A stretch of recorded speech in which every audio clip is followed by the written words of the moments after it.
இன்றைக்கி ஒரு dinner mini vlog தாங்க பார்க்க போகிறோம். இன்றைக்கி வந்து சப்பாத்தி சாப்பிடணும் போல் ஆசையாக இருந்துச்சு. எங்கள் அம்மாகிட்ட கேட்டேன். எங்கள் அம்மா சரி ஓகே ஹெல்ப் பண்ணினா பண்ணித்தரேன் அப்படின்னா. ஹெல்ப்பா எங்கிட்ட என்ன ஹெல்ப் கேட்குற அப்படின்னு சொல்லிட்டு, நானே அம்மா வீட்டுக்கு எதுக்கு வரோமா, ரெஸ்ட் எடுக்கிறது தானே வரோம் அப்படின்னு சொன்னது. சரி ஓகே கொஞ்சம் சின்ன சின்ன வேலையாக செஞ்சு கொடு, நீ வந்ததுக்கு அதையாக செஞ்சு கொடு அப்படின்னு சொல்லிச்சு. சரி ஓகே செஞ்சு தரேன், சும்மா தானே இருக்கேன் செஞ்சு தரேன் அப்படின்னு சொன்னேன். அப்படி இருந்தாலும் எங்கள் அம்மா எல்லா வேலையும் எங்கள் அம்மாவே பண்ணிட்டாங்கங்க. எங்கள் அம்மா அப்படி தான், எப்பவுமே அப்படி தான். என்னை ஏதாவது வேலை செய்ய சொல்லுவாங்க, செய்ய சொல்லிவிட்டு அவங்களே எல்லாத்தையும் முடிச்சிருவாங்க. அதுக்கப்புறம் அது சொல்லி என்னை திட்டிகிட்டே இருப்பாங்க. இந்த மாதிரி திட்டு வாங்கி கல்யாணத்துக்கு முன்னாடிலேருந்து திட்டு வாங்கிட்டு இருக்கேங்க. ஆனால் கல்யாணமாகி இன்னும் திட்டு வாங்கிட்டு இருக்கேன். அப்படின்னு சரின்னு சொல்லிட்டு சரி திட்டிகிட்டே இருக்குன்னு சொல்லிட்டு வதக்கிறது, இந்த சப்பாத்தியை திருப்பி போடுறது, இந்த மாதிரி வேலை தாங்க செஞ்சேன்.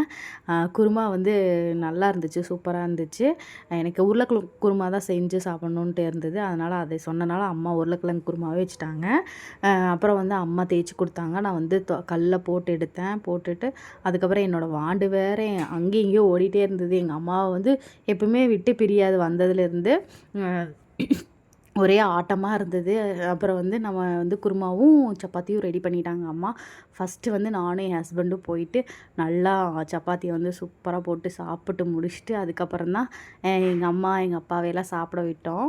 ஏன்னா எங்கள் வாண்டு இருக்கிறதுனால நாங்கள் வந்து சேர்ந்து சாப்பிட்டே ரொம்ப நாள் ஆச்சுன்னு சொல்லிட்டு, அம்மா வீட்டுக்கு வந்தால் தான் எங்களால் சேர்ந்தே சாப்பிட முடியும். ஏன்னா பாப்பாவை தான் அம்மாட்ட விட்டுட்டு நாங்கள் 2 பேரும் சேர்ந்து சாப்பிடுவோம். அப்புறம் அப்படியே சாப்பிட்டு நல்லா சூப்பராக இருந்துச்சு. அம்மா வீட்டில் ஒரு நல்ல டின்னர் கிடச்சிது.